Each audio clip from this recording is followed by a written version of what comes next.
It is an ingenious work of art, a true business marvel, a machine built to tackle poverty and relinquish debt. A lot of people say they want to help the homeless, but very few of them actually do, because they're either waiting for funding or they're waiting for support from somebody else in order for them to pursue what they want to do. Now South Africa has an emerging gospel business with an all-new operating model for agriculture called Farming by Faith. If you want to address a chronic problem of poverty in South Africa, where it affects 50% of the population, and you can build a business, a profitable business that addresses this with an innovative solution, you need to deliver. Farming by Faith did not wait. We felt this to be our calling and we reacted immediately. After 15 months of design and business engineering, it's finally time to push the boundaries of this business to the limits. Before the brand can deliver its revolutionary solution to market, they must first race the clock and crack the financial model on the 2 properties they own. Every day counts and there is no margin for error. This is the last big push to build the next gospel business. Welcome to Walkerville, South Africa, a land rich with history, yet rampant with poverty. We are here in Tetterfield, where we help recovering drug addicts during their recovery process. We are now adapting the business model to look at financial performance and value. This is one of the most unusual agricultural holdings you'll come across. It includes 2 houses, a small cottage, and a shed. The addicts live peacefully and there's rarely much excitement, yet today the pressure is palpable. It's just 4 months until the DSTV Delicious Festival, and the brand has an opportunity to get involved and participate. So I joined the company about 18 months ago, where I had met with the CEO, and what he went and did was that he went and bought a property to the value of 1.3 million rand, and obviously with property we know that comes transfer fees from lawyers. He also had been doing maintenance on the property and utility bills and paying for the electricity on the property, and that cost him in the region of about 350,000 rand for the past 18 months or so. We have a short period of time to get going on the property's financial business model. The clock is ticking and the race is running. Farming by Faith had met with Ms. Margaret Sikulu, the CEO of Shalom House of Refuge, and after the property was bought, the CEO then of Farming by Faith then moved 40 recovering drug addicts from their old home to their newly bought home. They can help around 40 people here, and the facility carries a yearly operational price tag of 1 million rand. Yet 2 factors really stand out: the ability to scale the facility up to accommodate 100 people, and the goal to replicate the facility and open up 10 more in the next year. At present, we are only able to help one ministry who helps drug addicts, but our new operating model will have much more capacity.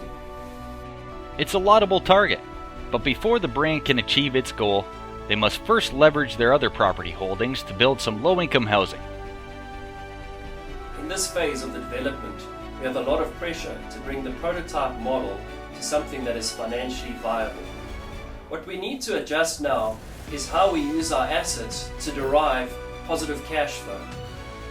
Transportation was needed to shuttle back and forth recovering drug addicts and previously abused women and children.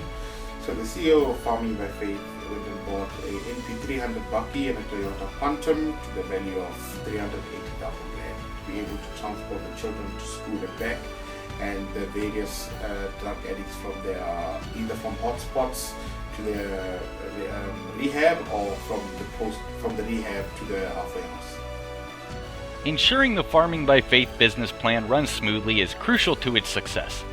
There's very little about the machine that's normal in terms of conventional business plans. So when we got to the new property, everybody was very excited about the new place.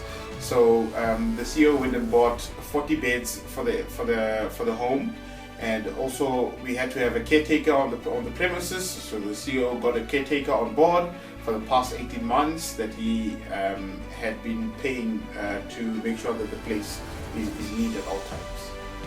We always have boundaries based on technical circumstances. but boundaries can be pushed and broken.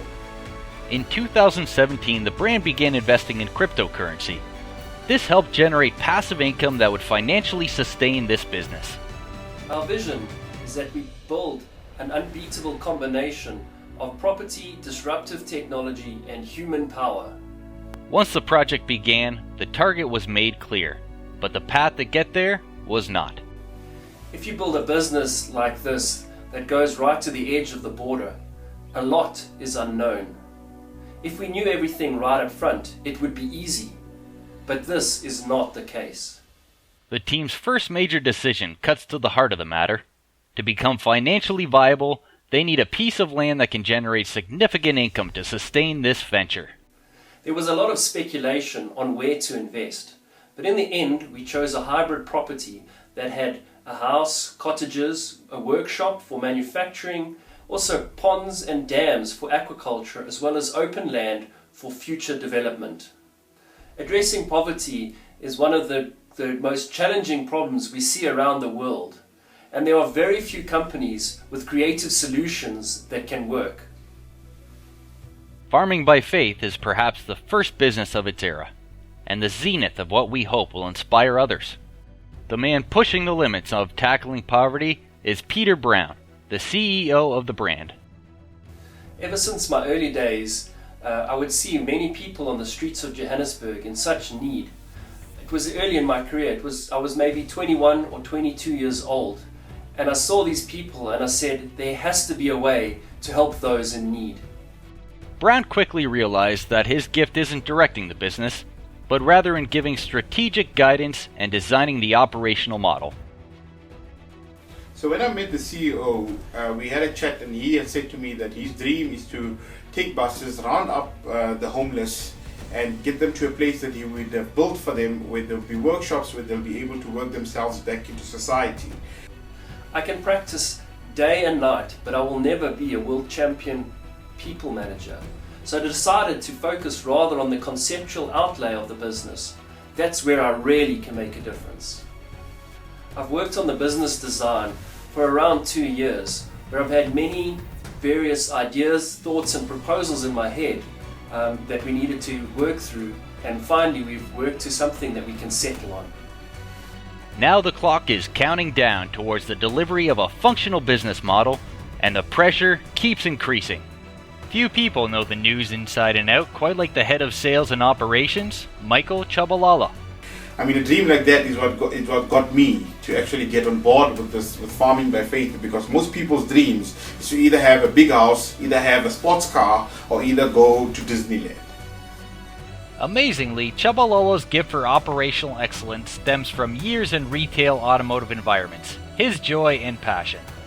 It has been one of the biggest challenges in my life to help those stuck in poverty and a life of drugs.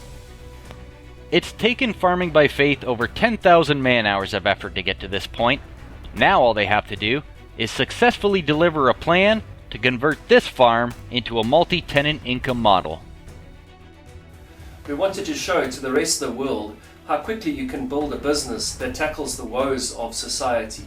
We are ready to challenge anyone in the business world to beat us. Competition always makes you stronger.